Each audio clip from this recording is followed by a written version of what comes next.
Good Wednesday evening, everyone. Welcome to another show of the Carolinas Weather Group, and we're excited to have you on this kind of a rainy Wednesday here in the Carolinas. On and off rain showers throughout the day, so that's a nice change from the hot, dry summer that we've had. So maybe we'll talk a little bit about that at the end of the show. But tonight, we're going to be talking about the danger zone in the central North Carolina area, anywhere from Hickory to Charlotte to Greensboro, Winston-Salem. This whole area. There's been some rumblings in the past about the lack of radar coverage, and that's finally got onto some ears in Raleigh. So hopefully in the next few months we'll have a new bill out that will hopefully sponsor a new radar site somewhere in the Carolinas that will help us out with radar coverage. So to do that, we brought on Mr. Steve Udelson tonight, Chief Meteorologist at WSOC, Channel 9 in Charlotte, North Carolina. Steve has been up to Washington, D.C., talking with some people and doing some campaigning here in the Charlotte area to try to get this radar site up. So we're going to talk to Steve about that tonight and let him talk to you about the importance of why we need this radar. Before we do that, I'm going to quickly pass it around to our panelists because we have a few old-timers who have joined us tonight who's been off doing some things here and there. So we'll quickly introduce everyone. I am Scotty Powell with the Foothills of Weather Network. And you're probably going to see my cat here in just a minute. It just hopped up on the desk. So I'm going to pass it off to Daniel, who's just to my west in the mountains of North Carolina. What's going on, guys? Like I said, it's been a while since I've been on. It's great to be back. Those who don't remember me, my name's Daniel Crawley. Of course, I help Scotty and the crew of Foothills Weather Network, and it's good to be back tonight. And like Scotty said a few minutes ago, got a little bit of rain today, and we're excited to see that. Got a third of an inch in McDowell County, North Carolina, and let's get some more while we're at it. So that's all I got to say for what's going on up around here, and I guess I'll pass it down to Joey down at Catawba County. Thank you, Daniel. Yeah, it's been a while since I've been on. I've had some other things going on, a lot of wild women, things like that, my usual stuff. But anyway, yes, I haven't been on lately. Just like Daniel said, weather, we saw some rain around Catawba County today. Over where I'm at right now, though, I saw some drizzle, but that's usual for me. Everybody knows about my bubble that I take with me everywhere. So with that, let's pass it down to somebody who's probably getting some rain any minute now. Kit, how's things going at UNC Charlotte? Well, if I could get unmuted. We actually are getting rain right now. We got a little over 1/10 of an inch earlier with a batch that basically led in the same track that this one is coming in. It'll probably dump another 1/10 of an inch or two. But back in Belmont this morning, we got a nice shower. Probably got, again, another 1/10 of an inch, which is probably a record. 2 days in a row we've had, or within the past 3 days, we've had almost 1/4 of an inch of rain. So over the Belmont Ridge, it's starting to break down, hopefully. But one thing, obligatory plug for the title of the show. Here we are in the danger zone.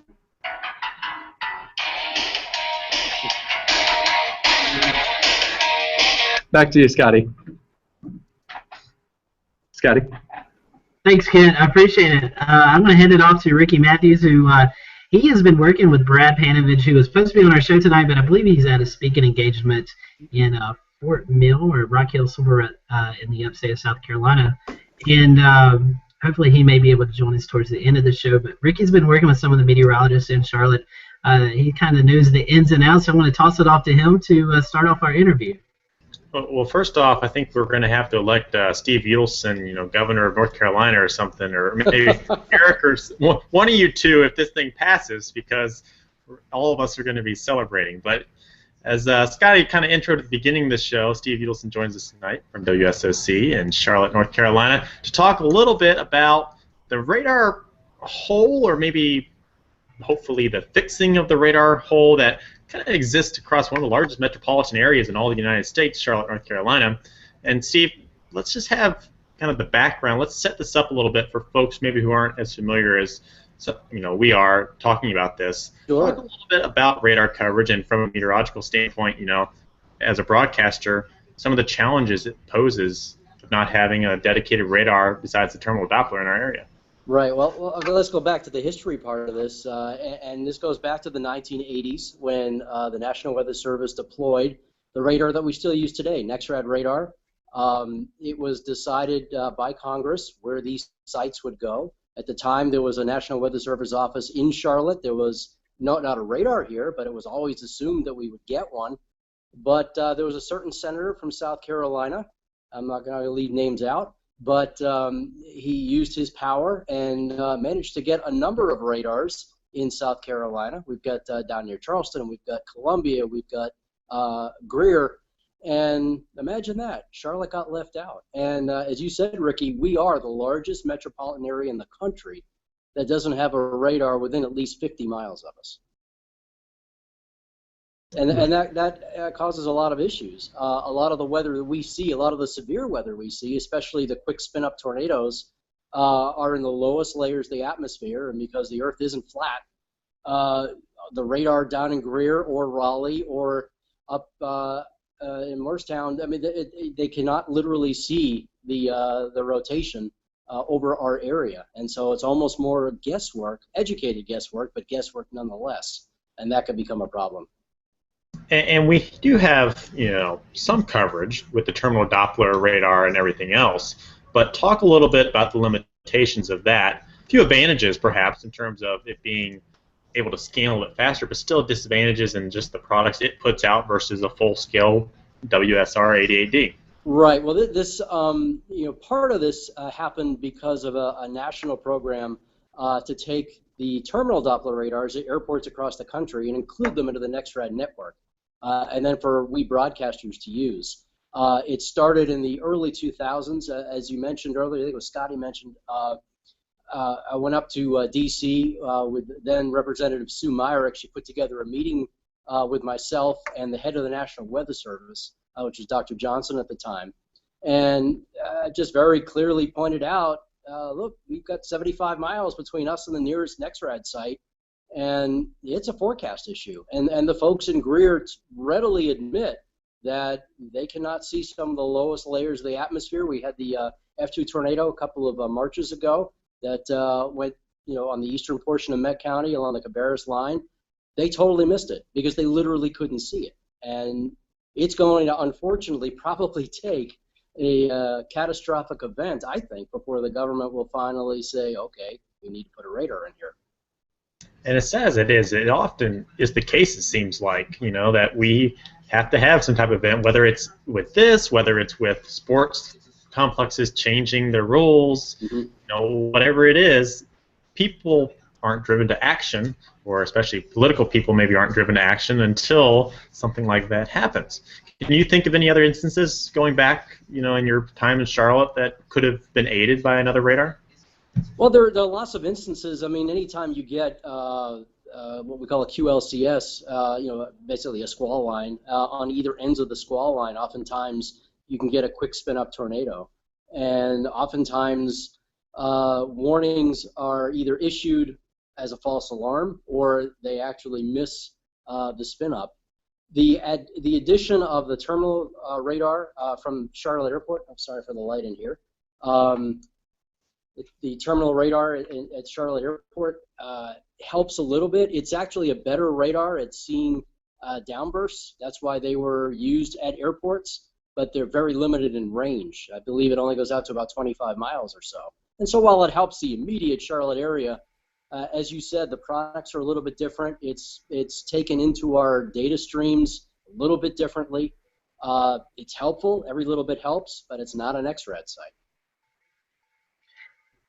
And for Scotty and Joey and Daniel, you guys see that kind of firsthand, being a little bit further north and west, where you're in that range that isn't really covered maybe by both of them, because there was a graphic I saw the other day that, of course, radar scan at an angle, and once it gets to Burke County or it gets to Lenore, it's scanning almost 4,000 or 5,000 feet up from that terminal Doppler. So you're still not getting that lowest level scan. Talk a little bit about that and how you guys have maybe overcome those instances. Yeah, you're right about that, Ricky. And even with the terminal Doppler, with our forecast area in Catawba County, it still has that one sector that doesn't read out. I know you've done some research about that, about what's blocking the radar beam from going into Catawba County. But it has. Daniel had an event in McDowell County earlier this summer that was really on the range of the terminal Doppler, and we wasn't able to determine what was the cause of the damage at Camp Greer there. Was it a microburst or a weak tornado? And we had to dig into the terminal Doppler, and was able just to be right on that outside range to determine that it was a downburst. But it's been difficult up here. And Daniel, you guys had a tornado in McDowell County last October. You might want to talk a little bit about that, how it wasn't really picked up well on radar. Yeah, we've had a lot of instances where the radar just is not adequate, especially when it comes to the velocity scans, like you mentioned.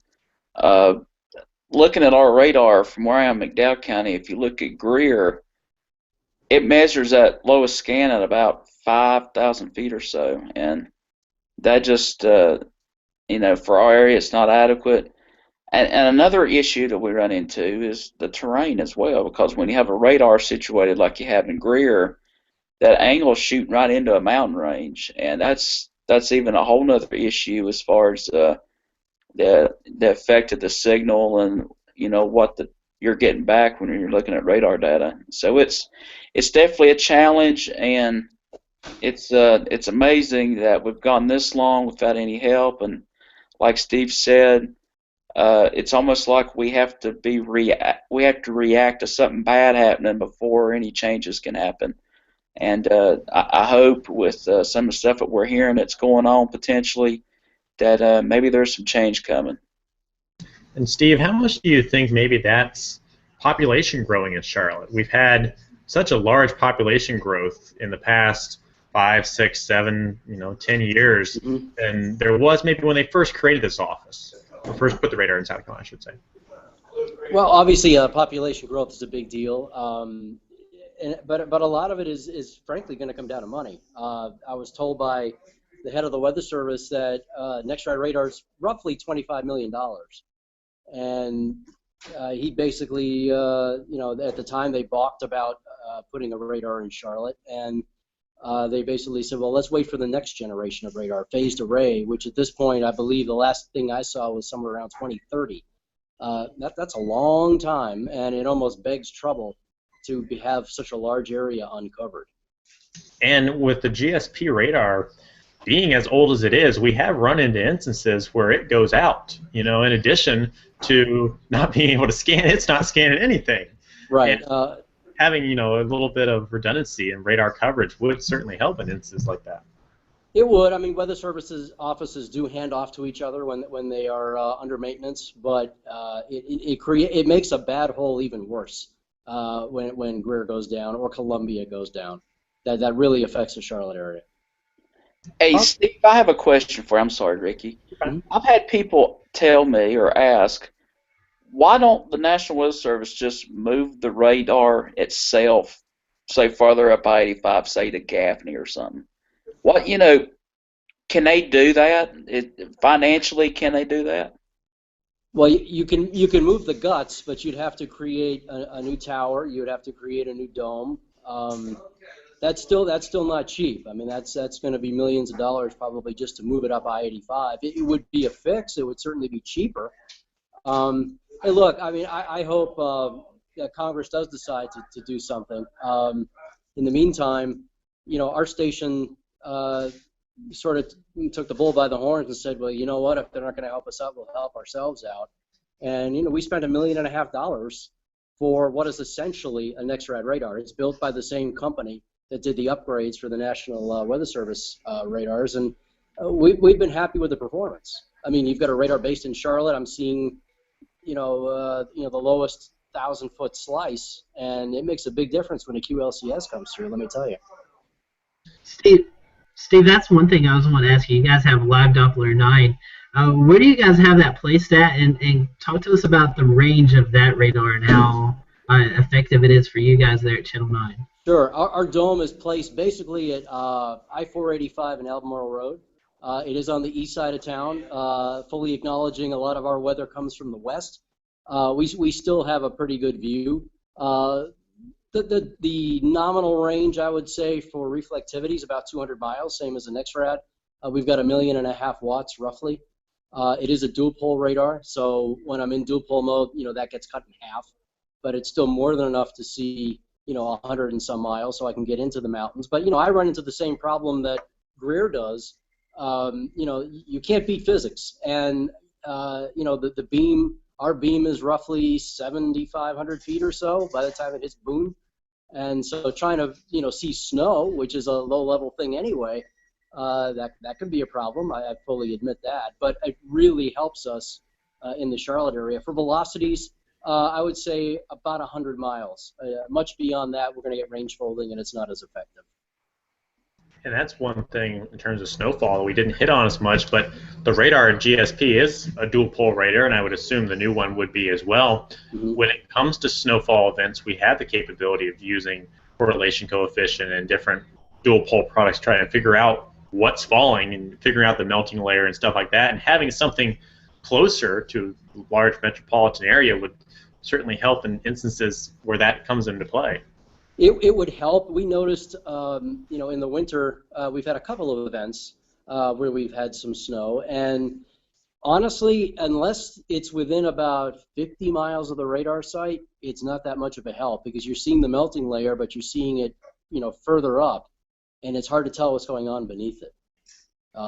In and around Charlotte, we're fine, but you start getting out toward Highway 321 from where we are, and it's a little more of a crapshoot. The melting layer runs off of a hourly model, and so it does recalibrate every hour. It's good, but it's not perfect. Steve, you had mentioned earlier about the tornado that hit just on the eastern side of Mecklenburg County there towards Harrisburg, Reedy Creek. Right. Talk to us about that night. What you were seeing. I know you have live Doppler 9 there. And you have access to the Raleigh radar as well. Right. Talk us through that night, and that, I believe, in retrospect, that's been the biggest, to my knowledge, that's been the biggest thing that's happened with the lack of radar coverage to current knowledge. I mean, there's been previous situations, but to current knowledge, it was that tornado, and it was an EF2, I believe, so a pretty stout tornado. Talk to us about that and what you were seeing there with the it was a pretty good tornado. It was an EF2. It was along a line of storms. It was a QLCS that came through. Almost worst case scenario. It came through in the middle of the night. I believe the tornado hit on the order of about 2 a.m., 2 to 3 a.m., something like that. So a lot of people were asleep. So even if you could see it, it would be hard to warn people about it. And that's another conversation altogether. Is how do you get the word out? From our radar, we could see the spin up, but I'll be honest with you, I've got a lot of problems going on TV and issuing my own tornado warnings. I am not going to do that. I will certainly say we're seeing signs of this, that, the other thing. We will be on the Weather Service chat, and I'll put my 2 cents in to try to help them out. But ultimately, they need to make the call. And there was never a tornado warning issued for that storm until it was too late. The storm had already happened. The storm had already gone through. I'm sure the funnel was already off the ground by the time the tornado warning was issued. And actually, it was Raleigh that saw it. It wasn't even Greer, I believe. Yeah, that's right. And there's, especially in QLCS stuff, as you of course know, and everyone here knows, it's just so quick. Mm-hmm. So it almost makes you wonder, would there have been any change in that type of instance? Probably not. And to be honest with you, Ricky, I mean, I think you'd be hard-pressed to talk to people and say that there's a big difference between an F0 tornado and a downburst wind. I mean, 70 to 100 mile an hour wind is a 70 to 100 mile an hour wind, whether it's spinning or not. And one of my biggest goals is to try to get people to respect severe thunderstorm warnings as much as they do tornado warnings. It seems like people's ears go up as soon as they hear the word tornado. But I really try to go out of my way, especially when it's not a borderline severe storm, when it's the real deal. It's a supercell, which we don't get a lot of. But if I'm seeing 60, 70 mile an hour winds on our velocity, we are going to say this will do a lot of damage, and you need to respect this as much as you would a tornado. Yep, exactly. We run into that a lot up here too, and I think every TV meteorologist runs into that, where people, for some reason, if their house gets destroyed, want it to be destroyed by a tornado just so they can say, "Hey, I lived through a tornado" or whatever. Exactly. Yeah. But doesn't matter when the roof's gone in the first place. No, and it doesn't matter to the insurance company whether you get paid or not. I mean, damage is damage, and what we try to avoid is loss of life. Yes. Loss of property would be nice, but loss of life is key. And dangerous weather is dangerous weather, no matter what form it takes. Talk a little bit more about the funding issue. 'Cause you kind of hit on that a little bit ago, and now the Weather Service kind of said there wasn't monetary funds to get a radar many years ago. Right. Where is this money coming from now, or is it kind of just in the bill as supplemented with something else, or? That's a good question. I don't know the intricacies of the bill. I would imagine there's going to have to be some sort of appropriation from another bucket, because let's face it, the government isn't exactly flush with money these days. And I don't think the cost of a NEXRAD has gone down since 2002 when I talked to the head of the Weather Service. Back then he sort of threw out the number $25 million. I don't know how close that is or isn't to reality. Ours was, like I said, $1.5 million, and it does pretty much what a NEXRAD can do. The dish itself is smaller, but it would certainly give enough protection. I mean, I think the Weather Service could conceivably buy a radar from the same company that we did, and get the same sort of information. Which is an interesting thought, but I'm sure there's probably some government contracts involved in all that. When it comes Right. down to it, we won't dive into all that. But wonder why there hasn't been maybe a push for a cheaper solution or a different type of solution in previous years. I don't know if there is a cheaper solution given current technology. I think they're waiting for phased array radars to become active. I know they're in testing mode now in Oklahoma, but it's years, if not, a couple decades away from really being fully implemented. Then there's all sorts of different versions of that. I've seen versions where it's like little tiny radars sitting on telephone poles, and you're grouping large numbers of these things, and they're much cheaper than an XRAD, and you create as large a network of these as you need. I don't think they've even meaning the researchers, have fully figured out what the next generation NEXRAD will be. You That's part of the problem. You kind of hit on my next question, as I was wondering if you were familiar with the CASA radar set, where I think right now it's in Dallas, Texas, is the biggest metropolitan area to my knowledge, and it's just a group of radars set throughout the area. Would you think that would be a likely idea of something that would help the Charlotte metro area out? I mean, we could be That a would test. absolutely help out, because again, it's scalable. I mean, you can make it as small or large as you want, and frankly, that's probably the way we're going to go. Instead of building these ginormous radar domes, with 200-mile range, wouldn't it be a lot easier and more flexible if you had something that had maybe a 20-mile range and you can get a bunch of them, and if one goes down, it doesn't cripple your network. GSP goes down, and you could be in deep trouble. I mean, maybe it won't get fixed overnight. Maybe it could go for a while, and if you've got an event coming in, that could be a major issue. My only thing, and I'm hoping, I'm actually in talks right now with the CASA people to get them on our show. I don't know the answer to this question, so I want to throw it out to you. Are they dual pole as well? Do you know if they have that capability? I don't know. I don't know enough about it. I've read something in an AMS bulletin about it, but I don't really know the in-depth detail. I mean, I don't know if it's really ready to be deployed on that kind of level as well. Many cities, I'm not sure where they are with that. And as far as getting the data, that's the other issue. I mean, it's one thing to be able to put the data out. It's another thing for, say, broadcast Mets to get the information in. And our vendors would have to figure out a way to do that, because it's a different stream of data. I think it's a really neat idea, and I think it would be something that maybe eventually we could try out in the Charlotte area. From what I've understood in Dallas, it's been a good program, so maybe we'd be able to do be a test site or something eventually down the road sometime. It would be very cool, and it would obviously help complement what we have now. I mean, the TDWR is good for what it is, but it's certainly not an end-all. And just for the record, if any congressmen are watching and they decide to do a radar, we know a guy. I mean, we have some connections, so give us a call. Yes, sir. Steve, talking of location, I don't know what Ricky's next question was. We don't do a lot of preparation here, just to let you know. It's kind That's fine.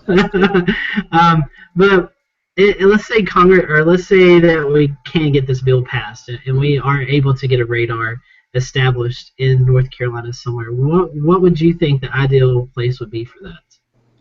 I would say pretty much in or around Charlotte. I mean, because that's where the sort of the center of the donut hole of no coverage is. I assume they wouldn't close a site. It would just be an addition. And I would think in and around Charlotte, or maybe just a little bit west of Charlotte, would probably be best. I'd heard some people throw around the Statesville area, Salisbury area. It would help cover the triad. It would help cover probably down to Chester County anyway, given the scope of a NexRad. I would think that would be a pretty good idea.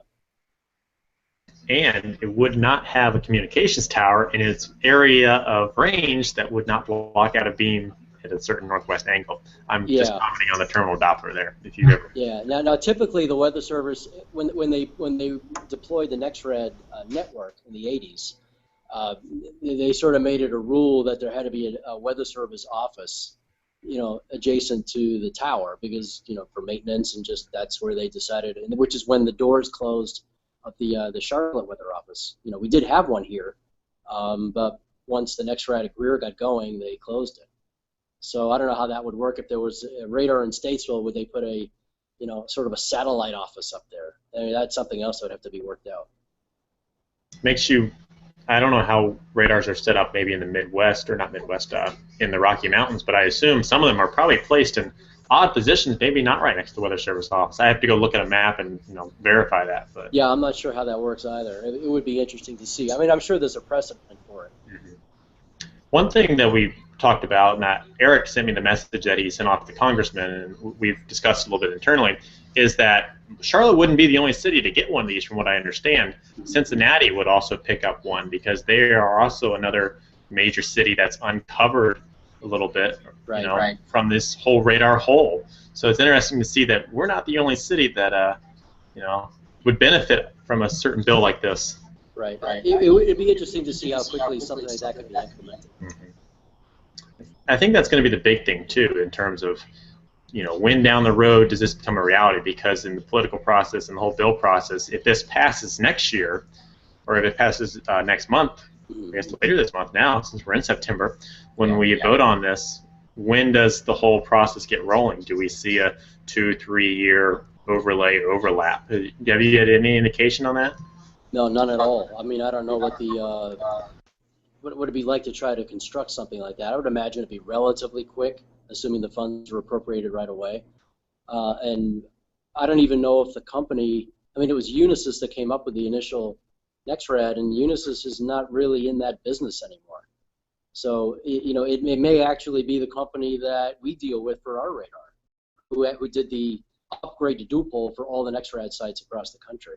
And that took us probably, each individual Klystron unit is basically, it's built on order, kind of like a piece of furniture. They don't build it until it's ordered, because they're extremely expensive. And so I think that took about 9 months. So, that gives you any idea. They could build the structure around it and then install the hardware. Theoretically, it could happen within a year, I would say, from saying, okay, here's your check, get going. And there probably would be a testing frame too, I would think, when they're testing the data from it, making sure that it's still coming in right. Because I think there was that phase when we got the dual poles where they were down for a while, when they were still testing them to make sure the data coming in was right. And so we probably would run into something like that too. I would imagine, but that would be relatively quick, because it's proven software already. So this is not like a beta where they're just trying to figure out, does this work? The fact that it's already out there and implemented, I would think it would be relatively quick. Alrighty. Well, that's about all I have for radar, but we'll throw a few more questions at you if nobody else has anything for a few minutes here, if you're willing to stick around. Absolutely. Yeah, I think we pretty much covered it. I hope eventually that we can get something worked out, because I know for you guys in the Charlotte area, it's got to be tough. You want to give the most accurate thing, but you can't when you don't have the adequate equipment. So I commend you guys all for doing a great job and working with what you have. Thank you. Well, it helps that we have our own radar. I'm not going to lie to you, but on times when our radar goes down too, and I'm reliant on the existing network, and you can tell the difference. I mean, things look differently when you're looking at it from 75 miles away. Guys, I'm going to have to bounce out here soon. I just want to say one last thing. I think if we go back, I don't know what show it was, but I think I went off on one of my rants on this whole subject at one other point. And my big thing, my big sticking point was, the talk of, granted there's some politics in play on why there's no radar in this area, but the main thing holding back now was the money issue. Where do we find the money? Is it worth spending the money for? And I went over it then. I still have a hard time understanding why politicians think that human lives are not worth the dollars spent. And that was my big rant on the whole subject was if money is the issue, we gotta, let's be honest, our government wastes money constantly in all kinds of areas. Why can't we? There has to be a way to find money to put on, to put out for something like this, because people, lives are in danger. The tornado that you spoke of earlier, west or eastern Mecklenburg County, it literally picked up a boy and dropped him in the middle of the interstate. Mm-hmm. How close was that to losing a life? We were right there.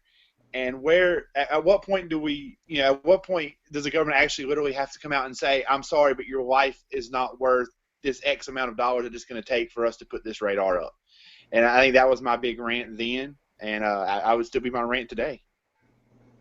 Well, I think when you consider, even if it is $25 million on a national level for a government that spends as much as ours does, it's sort of a spit in the bucket. And for them to just look at us and say, well, we can't afford it, it really, as we've discussed, I really think it's going to take a catastrophic event to move enough people to help push Congress to get it done. And I hate to say that, but unfortunately, I think that's the way things work. We actually had a viewer comment come in from Rob H., one of the Twitter followers that I have, who lives in Illinois but watches our show, and he's like, if Reed Timmer can buy a low-power single-polarity radar for himself, the state of North Carolina can buy one or two for our area around here. Decent point, I suppose, when it comes to monetary funds. So. Mm-hmm. Yeah, it can be done. You just need a will. And right now, or at least up until now, there hasn't been a will. And if this bill can pass, it'd be a great start. We've got step one, I think, and we're still, we've got one thing on the checklist checked off, and now it's time to, hopefully, if it gets passed, go on to the other action items. We're in the planning stages, and then get into the action items. So. Mm-hmm. Hey, right. I have a question for Steve, and since Brad's joining us now, he can chime on too. One of the things we didn't mention was how radars, and when you have active weather in one area, it might block the view downstream. How would a new radar site help the Charlotte metro area? Because it seems like a lot of time, I think about the flash flood events that you have around Charlotte and some of those surrounding areas. Do you guys ever notice an issue when using the Greer Doppler as far as you see certain reflectivity, but in reality you're probably getting higher rain amounts? You're talking about attenuation? Yes. The S-band radar that the National Weather Service uses isn't as susceptible to that as, quite frankly, the TV band radars are. You can get it, but it really needs to be quite a storm not to be able to punch through it. I think more than anything, it's the distance issue. How about in the wintertime when you have frozen precip? Have you ever noticed an issue where the Doppler literally gets frozen and you start having reflectivity issues? Well, part of the problem in the wintertime is DBZ levels are not as high as, say, a heavy rainstorm. If you're talking about a 70 DBZ thunderstorm, that's easy to see. A lot of light snow is 20, 25 DBZ. It can get easily lost in the noise, if you will, if you're too far away. And that is an issue. I think it's probably worse. Brad might want to chime in here as far as wintertime versus summer. I think that's where you notice the range problem from GSP more so than summer. Yeah, I think for the terminal Doppler, that's where in the wintertime it's almost useless. Yeah. He's got such a short range, and being a C-band radar, it doesn't really help us much during the winter. And it all comes down to beam height again, too. I mean, it's great. I don't know how many times you see from GSP radar, you got returns, and it's like 10, 15,000 feet, and it's just light snow that's, sublimating before it's getting to the ground. Yeah. It's just, it's not great. I was thinking you need more radars in winter weather. Winter weather and radar are just are difficult to begin with, so having fewer radars and looking at the beam heights we typically have, it just kind of exaggerates the problem. And Brad, we've kind of hit on the majority of the stuff here, I think, with Steve, but you had a small role, at least in kind of the group effort, I think, of all the meteorologists in Charlotte to try and get this thing rolling. So comment a little bit about your role in it and your thoughts on it. Well, it was funny. I think, and I'm sorry I missed the first part. Had trouble logging in earlier. But, I remember it may have been like 10 years ago, and Steve probably remembers, when there was kind of a grassroots effort in the Charlotte media market to try to get Libby Dole to do something with the radar in this area. And it was like this genius plan that we would get her to put one up in Salisbury, her hometown, which would have been a great location for our market and for the Triad. And obviously that kind of fell apart, and then she lost to re-election, and so it kind of went away. But it planted the seed long ago that, hey, maybe we could do something. And now it's kind of nice to see Senator Burr kind of pick that up and contact. I mean, I don't know what Steve mentioned, but I was amazed the amount of research they had done by the time they contacted the local Mets. They knew what they were talking about when they started bringing this issue up, and they were smart to look at other markets like Columbus, Ohio, and other big cities that were going to have similar issues to try to get co-signers and get other people on board. Because this is part of me is kind of cynical political-wise. Senator Burr's running for re-election. This is clearly going to be a great thing to run a campaign ad on, saying, "Hey, I'm looking out for you guys. This is something for the Carolinas." But it's really smart too, because it's a nonpartisan issue. Because who isn't going to say, "Hey, I want to have better radar coverage for severe weather safety"? You can say a lot of things about government policies, but most people would agree you want your government to protect the people, whether it's police, fire, army.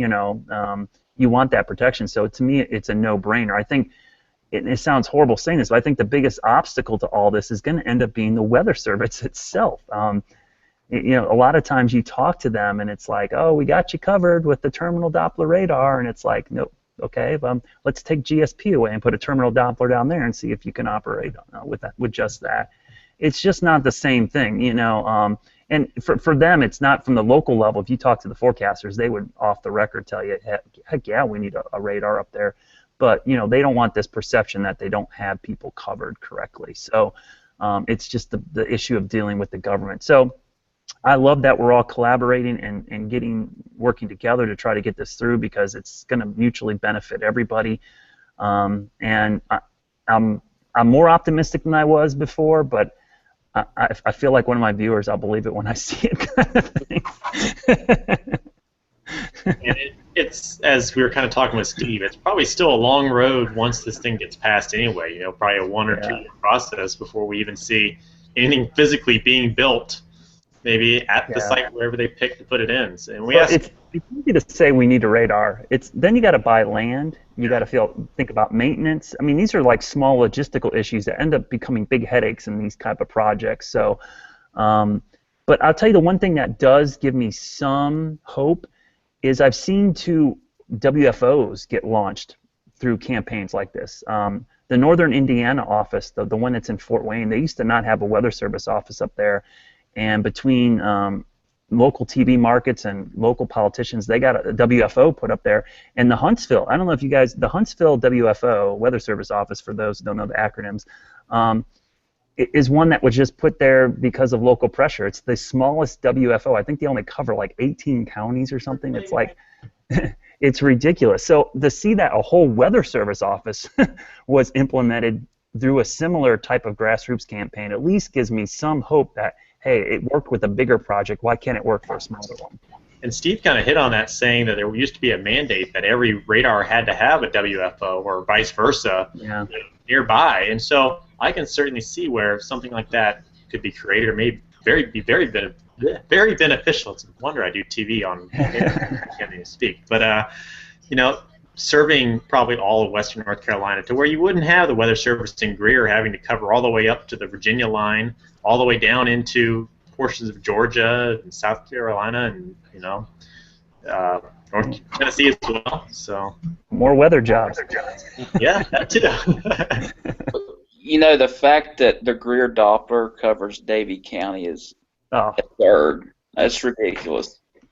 It's a joke. I mean, it's like, it's funny when people in other parts of the country hear about this issue and they're like, oh my gosh, I had no idea that the beam height was so high over such a big pop. They're blown away because I think people forget, first of all, how big Charlotte is from a population standpoint, and the fact that we don't have a weather service office anywhere near us and the radar is so far away. So other meteorologists are taken aback when you point out the fact that, you know, how bad the coverage is here. And you're not right. Just coverage, but it's also the fact you're dealing with 4 different weather service offices at our DMA that seem to have 4 different, I don't want to use the word agendas, different ways of analyzing weather and putting out warnings. Can we go there? Yeah. Steve, Lancaster County Panhandle is like the biggest. They never get hit by a severe storm. There's tornado walls around that county. I mean, it's just amazing. All right. Communicating to the public is extremely difficult in that situation, as Steve can allude to. It's like, you know, we got this mixed match of watch and warning advisories, and it's like, what do you tell people? Like, oh, it stops snowing at the county line, or the storm stops there. I mean, it's really difficult to communicate, and that's something, you know, I wish they would at least collaborate better on. But yeah, I agree. Having a local office would be, it's pipe dream, but it would be great. It would solve a lot of problems other than just radar. Yeah, it would take care of a lot of issues. Yeah. Well, I know Steve's got to run to do TV here in a little bit in promos, but while we've got both of you on, let's just throw maybe $1 million question at you both and say, if you had to change 1 or 2 things besides the radar in the Charlotte area that would help us present weather better, what would it be? I think Brad just nailed it. New office. Yeah. If we had an office here, it would solve probably 90% of the issues we have as far as communication. I think. I agree. I think that would be a big step. I mean, I could get into overwarning, but we can't even get the warnings we have right now correct. So it's funny because, you know, chat, and Steve can talk about this as well. It's like, you know, I remember when chat came on board, and you go in these chat rooms, there was nobody in these local offices except for Raleigh was the only one really using it. And GSP's gotten better because they've gotten some younger forecasters who came from other offices that used it more. But Columbia is still like a ghost town when it comes to talking to them, and they're the ones we need the most collaboration with because of this weird deal with Lancaster County. So even from that standpoint, it's like they're not uniform on their use of the tools that they have to communicate with us, and it's frustrating. Yeah, absolutely. Alrighty, Scotty? Yeah, I feel the pain with the GSP and all the forecast offices as well. That's another topic maybe for another night we can discuss. But Steve, we appreciate you coming on. I know you've got to get going. Hopefully we can have you back on sometime. Absolutely. This was a blast. Thanks, guys. Yeah, thank you, and we'll see you later. Okay. Hey, Steve, before you go, Yeah. I have one question, and the other guys can tell you, and haven't been here for a couple weeks, they've been out busy, but I always ask every one of our guests one question, and Brad's answered it before. We have a lot of teachers and students and kids that watch our show. Mm-hmm. What is the one piece of advice you can give a teacher who's trying to help a student, or either a student or a parent trying to help a student, or the student themselves who wants to get into the weather field? What's the one piece of advice you can give them? Wow. I would say that when you talk to kids and you go to schools, and Brad, I know, does as many of these school talks as I do, weather is something that affects everyone. It doesn't care what gender you are, what race you are, what your socioeconomic status is. It affects everyone the same way. And it is a science that's constantly evolving. And, you know, as much math, as much science as you can possibly get, you know, will help you advance a career in meteorology, and just love communication if you want to get into the television end of it. You know, we all, it's funny, the Weather Service, all of the broadcast media, we're all talking to the same customers. We have very different ways of going about it, and there's no one way that's perfect. But we're all striving to help the same people, and the more we can advance that, the more we can keep people on top of it. And you do that by getting more and more kids involved, and these kids will eventually become researchers or broadcast Mets, and that's where it's at. The next generation. I'm retiring in 5 to 10 years. You want the new blood, and we need new blood. It's critical for many different fields, but I think really critical for broadcast meteorology and research. Brad, if you want to pick up from there. I was joking in chat that not to go into TV, but well, no, that is usually the first thing I say to someone. You want to go into TV? Why? Yeah. No, I think Steve's exactly right. I think that TV, I think everyone looks at that's the way to be a meteorologist. I think the field of meteorology is growing so much outside of broadcasting. It's amazing. And there's so many more opportunities out there for weather now that people really haven't even fully realized. And the communication part is key. I think the social sciences, if you can study how people react to weather communication and weather watches and warnings, I think that's like the new frontier for our business and in general is, I joke a lot of time is like, I think our forecasting skills have come such a long way, but our communication skills are still lagging way behind. We just cannot get people to, and I mean, maybe this is probably reflects more on us. Is like we can't get people to understand our forecast, and that's probably because we do a poor job of communicating. We do confusing terminology. We do weird things with watches and warnings. We got to figure out a way to communicate weather better. So I think there's a huge opportunity out there for people to do that, not only on TV but online. And the weather services, they've taken this on probably better than some of the broadcasters have of how they communicate information to their constituents. Well, and part of it I think is a level of expectation of people. They sort of believe our marketing, that we can tell you exactly when, where, and how it will hit you. There are times when you don't know, and I think it's those times that communication's critical. I mean, especially in a big event. I mean, if Brad is forecasting one thing and I'm forecasting another and Eric's forecasting another, and you've got people channel flipping, as I know I did as a kid, who does that really serve? Yeah. I mean, if one of us is going for something totally different, usually we're all in the same ballpark. Yeah. But there will be times when it's different, and I don't think that really helps anyone.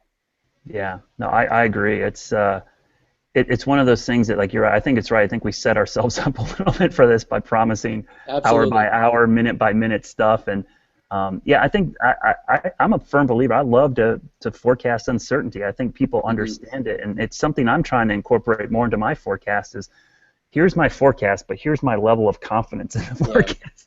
I think and frankly, there's a lot of pushback from management, from consultants, and you can't tell them you don't know what you're doing. Well, it's not that we don't know what we're doing.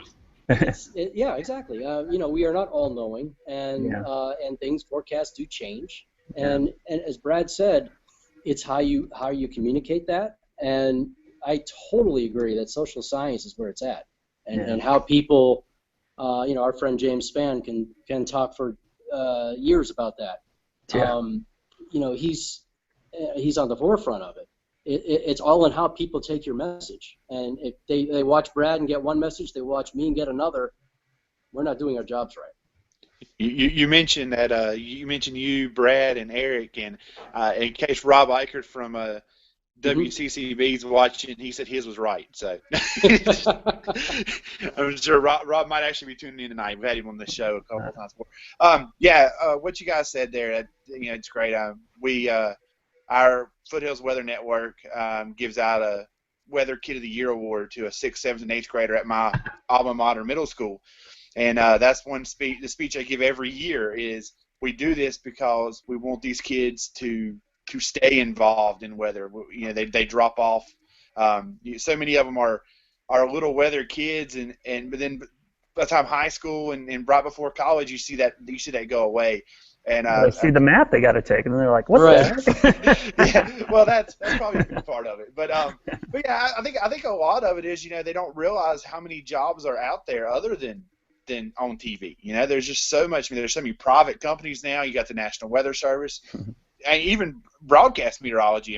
There's a lot more jobs there than there used to be. So that's great. I would argue there's jobs out there that people haven't really thought about yet. I think weather expertise and consulting for different businesses and corporations probably underserved, and a lot of these companies don't understand that they need good weather information that would actually make their business run better and smoother and logistically wise. I think you're going to see more of that in the future as well. I mean, it's funny. Who would have thought like someone like Walmart would have a meteorologist in their logistics department so they can ship stuff around the country more efficiently. I mean, that's stuff that in the day you probably didn't even think about, and now a lot of companies are thinking about that they need that weather information to make their business run more efficiently. I just wonder how much they'd be willing to pay for it. I mean, Yeah. It's one of those, you've given it to them for free for so long, and now you're... That is a problem.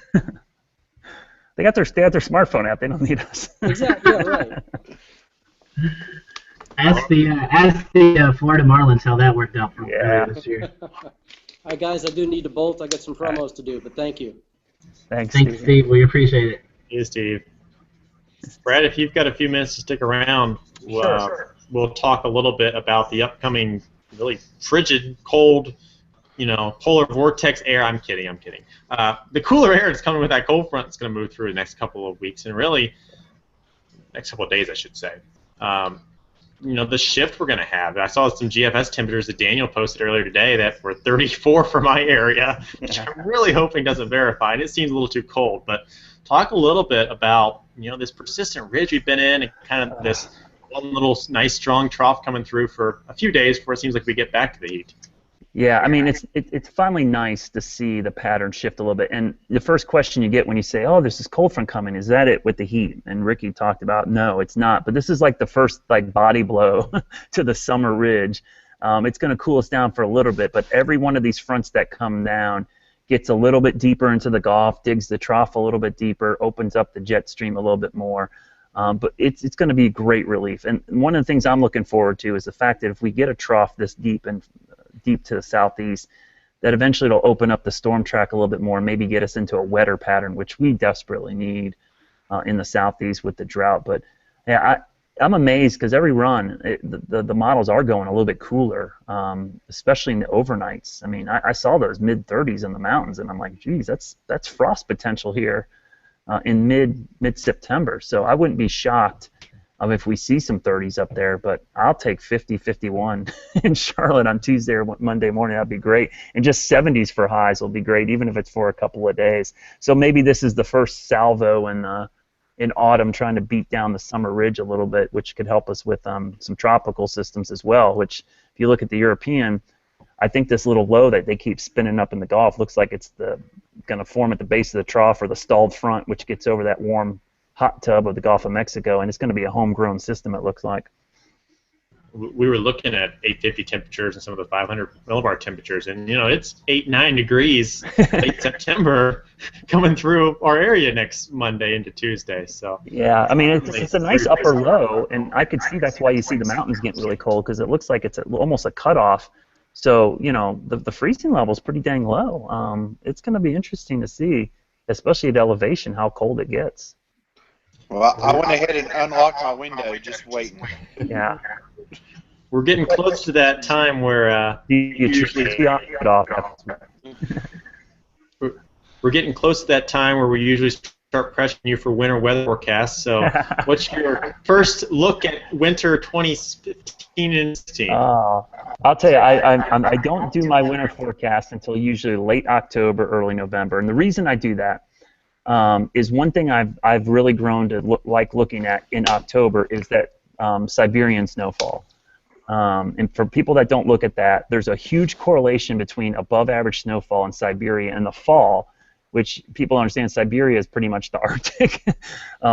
When they get a lot of early snow in the autumn, that typically creates a lot of blocking. It enhances a negative Arctic oscillation and usually brings cold air to the east. So that being said, I know we're going to have a strong El Nino. That's a no-brainer. So you got the active storm track. The real question to me is, what about the cold air? I think we'll get a ton of rain, or precipitation, excuse me. But I'm really curious to see how the cold air sets up, because you can get storm track after storm track, and it'd be 38, 40 degrees and raining and not snow.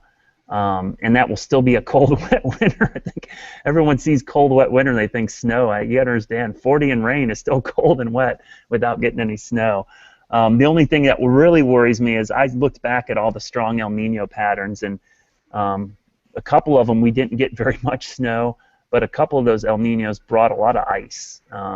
Because if you think about it, you've got a nice storm track along the Gulf Coast, and if you have the cold air bottled up over New England or eastern Canada, that's the perfect setup for a nice wedge over overrunning El Nino storm track. So I've been saying this seems like every winter for like the last 6 or 7 winters, we are so overdue for like ice around here that it kind of scares me that we're going to make up for lost time. What about severe weather? Anything related to that?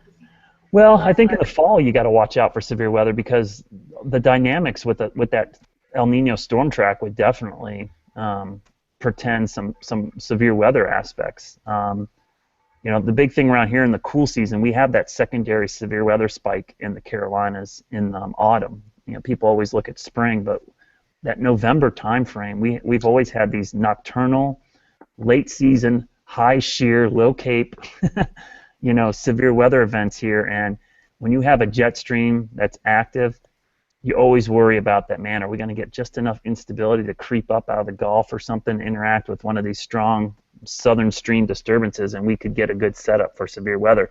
And the scary thing about these type of setups, it doesn't have to be the middle of the afternoon. It's, you know, November's known around here for nocturnal tornadoes. We've had a lot of deadly tornado outbreaks at night in November for that very reason. October is the second most active tornado month in Catawba County. Yep. I looked that up. It is, and I mean, it's, if you look at the numbers, the spike is definitely an autumn spike and a spring spike, and people underplay that autumn spike a lot. Talking about spikes, tomorrow is the peak season or peak of hurricane season, Brad. What's your idea as we kind of enter the most active season or most active time for tropical season for the next few weeks or so? Well, we ain't getting anything in the Atlantic. It's going to have to be homegrown. I don't know how many storms people can try to forecast hitting the U.S. when it's just like there's so much wind shear and dry air in the middle of the Atlantic. It's like I'm surprised Grace and Fred lasted as long as they did, and this TD8 I don't think is going to last very long. Erica, you know, it didn't get up into the Bahamas, which was the only sweet spot in the whole Atlantic to form, that it was going to die. So I think if you're going to get a storm, it's going to be something on a tail end of a cold front on the bottom of a trough over the Gulf Coast or the Gulf Stream off our coast. So I think you're going to see, when I mean by homegrown, I think it's not going to be a tropical wave. It's going to be something that forms off the United States or off of a front or the jet stream down over the Gulf of Mexico. So I still think there's potential there because the Gulf Stream is so warm and the Gulf of Mexico is so warm and untapped that it wouldn't take much for something to spin up. But if you're looking for some track coming out of the Central Atlantic, it's just not happening. It's just unreal how dry and the wind shear and instability. You look at instability is like still at record lows in the Middle Atlantic. You just can't get anything to get going out there. But Brad, I saw the models with Erica. Surely that thing is still going to destroy the East Coast, right? Yeah. I'm waiting. I saw that. It was like, you think people learn with Erica and Danny, then Grace. I saw people, tracking Grace to the East Coast. It's like, what are you talking about? I mean, one of the things I like looking at in those models, and I was talking to someone earlier about this. They asked about spaghetti plots, and they said, how do you know what the heck you're looking at? I said, for a layman, spaghetti plots are great because the wider or more spread out they are, the less of an idea we have about what the heck's going on. And, the more close together they are, the more narrow they are, we got some idea. And with Erica, if you look at the data, the models never initialize the center in the right location. I don't think one single run. And there was that small window where Erica had to get, it literally was like this tiny sweet spot over the Bahamas where there was no shear, there was warm water, and there was no dry air. Once that storm did not get north of those islands, there was nowhere for it to go that it was going to get strong. Everywhere else was like, dead zone. So the fact that the models kept initializing the surface center so far north was telling me after 3 or 4 runs, it's no way. We're not getting it up there. It's just not going to happen. So it's been an interesting year for tropical season. I'll tell you that just because of the amount of activity in the Pacific. I think the Pacific's running at 280% of normal, and the Atlantic's running at 46% of normal. So it's like the Pacific's more than made up for us. And Brad, I know, I think Joey's got a question about today's system, but talking about the Pacific, can you briefly tell us a little bit how that correlates with the weather here in the United States, and especially our area? Yeah, the one thing that's very interesting to watch, especially the Western Pacific, recurving typhoons. And you see this a lot. Recurving typhoons amplify the jet stream. So usually when we get big typhoons in the West Pacific that move north and recurve into the northwest Pacific, it buckles the jet stream north, which then means you have to dip the jet stream. You think of the jet stream like a garden hose. If you push it up in one location, it has to push down in another location. So typically that's over North America. So when you see a bunch of recurving Western Pacific typhoons, you tend to get a lot of cold air intrusions into the eastern U.S. and sometimes the central U.S. It's always hard to tell exactly where, but somewhere in North America. So if we see that activity remain active into late fall, then that's going to start opening up the floodgates of cold air into Canada, which, a lot of times people don't look up there, but that's another place I look. How much snowpack and snow cover gets laid down early in northern Canada can tell you a lot about how much cold air can come down later in the winter. And one thing I wanted to talk about, like you were saying, the homegrown hurricanes are what we're going to see if we see any. The system that we've had today of the rain coming through, over the weekend I was looking at National Hurricane Center, and they had a 10% chance of tropical development in the next 5 days down there. But if you look at the satellite image, you can see good rotation with like this tropical system that's come through here. Yeah. So is that basically the type of setup that we're looking for to see anything heavy rain-wise in the Carolinas? Exactly. That was a classic example. If that thing sat over the Gulf for another day, it might have spun up into a depression or storm. It was that close. It got over the Panhandle so quickly it didn't have time. If it would have festered over that, I call it the hot tub down there, it would have got nice and toasty. And if you look at the European model, this next front that's coming down this weekend, the one that they spin up in the Western Gulf is actually on the tail end of that autumn cold front. So that would be another location to watch really carefully. It's on the Mexican coast in the western, and that Bay of Campeche area, the Western Gulf, is really known for those type of homegrown systems. When I worked in New Orleans, I remember I came in to do the morning show at 2 a.m. There was a cluster of thunderstorms out there, and I was keeping an eye. It looked like a big MCS is what it looked like on the satellite and radar. And by about 7 a.m., it started spinning a little bit, and then by about 9 a.m., it went from this cluster of thunder. Went right to a tropical storm. It was unbelievable. I've never seen go from nothing, not an invest area, anything, right to a tropical system, just like that.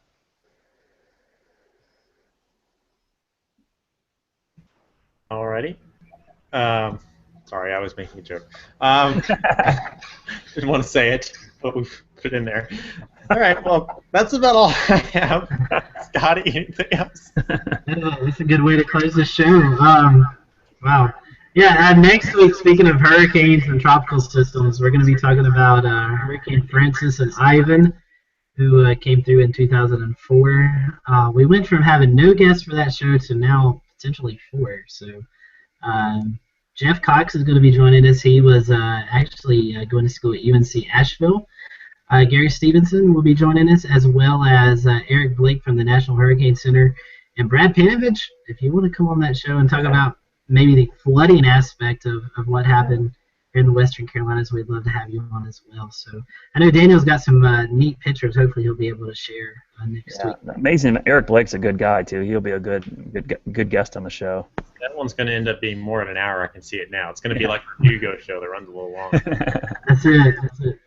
I'd tell you guys, for the vast majority of us, if you think about Southern Appalachian floods over the years, we had one in 1977, and we had one in like the 19-teens or something, like about 100 years ago, and then we had 2004, and I was born just after 77, and I've had a lot of people tell me in McDowell County how bad it was, but 11 years ago when we had all that, and of course I'd shared some photos on my Twitter and Facebook. It's just amazing because, number one, the amount of rain that fell over McDowell County and over a lot of western North Carolina over a 24-hour period, and then the mountains were basically double that much. And then the type of flooding is the type of flood that we had is the type of flooding that you tend to see down the flatlands. But this is happening in the mountains. Yeah. Complete areas were underwater. It was the craziest thing I've ever seen in my life. I mentioned to Brad something. the other day that this is kind of the flooding event that people think won't ever happen. It's why we tell people to buy flood insurance, but they never will because they can't imagine it happening at their house. And I say the same thing in Hampton. I mean, my house sits a good, probably a foot or so above the Category 1 or 2 storm surge zones, and it's pretty likely we're not going to get anything larger in the near term. But one day, my house may very well be underwater, and the whole city of Hampton may be underwater too. So. Well, and the other thing you got to remember, over in history, we've had major hurricanes do that. Hurricane Camille caused a catastrophic flood up in Southwest Virginia, I believe. And I think even with Hurricane Andrew, when it made after its second landfall in Louisiana, brought rain well inland, brought a lot of flooding. So, yes, it's something that for our part of the country, you think that doesn't happen, but sure enough, it can happen, and that definitely was proof of it. And if you look on our event page, I don't know who found it, but we posted the kind of like the forecast discussion from the flood warning, actually, flash flood warning from the National Weather Service in Great-Spartanburg, and the wording on it was pretty crazy to read, all of what they put on there. So definitely go check that out. And if you have any pictures or any memories from that event, please feel free to share those as well, and we can get them on the show next week. All right, I guess that's about it. Anybody have anything else to add before we sign off? I'm good, but well, why don't we all take guesses for how low the Tri-Cities Airport's going to get Sunday night into Monday? I'll say 44. Yeah, I like 44. That's a good guess. 43. Brad and Dan have 44. Scotty has 43. 43. Oh, he stole my number. I'll go the Price is Right route and say it's warm with 45. Ooh, got the under. The only thing I'll say is, do we have any wind Monday morning on the backside of that below to keep things mixed? Yeah. I don't know. Yeah. We'll see.